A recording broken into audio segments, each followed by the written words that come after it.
Hey everyone, welcome to ClickFix Tech.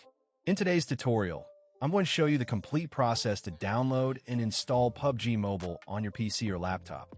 So let's get started. First of all, open any web browser on your PC. In the search bar, type GameLoop emulator and hit enter. From the search results, look for this official GameLoop website and click on it. Once the website opens, at the top right you'll see a download button. Click on it, and the GameLoop installer will start downloading.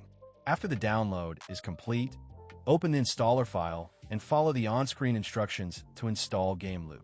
The setup process is straightforward. Once GameLoop opens, you'll see its main dashboard.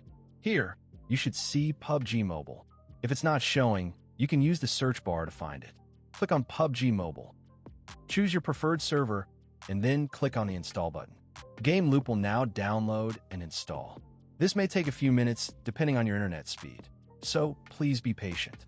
After the installation is complete, you'll find PUBG Mobile inside GameLoop. Simply click on it to launch the game. When the game starts for the first time, it will download the resource pack. So select the pack, click OK, and let it finish. Once everything is done, log into your account, adjust your graphics and controls if needed, and you're ready to play PUBG Mobile on your PC. And that's it. You've successfully installed PUBG Mobile on your PC or laptop. If this video helped you out, don't forget to like, subscribe to ClickFix Tech. Thanks for watching, and I'll see you in the next video.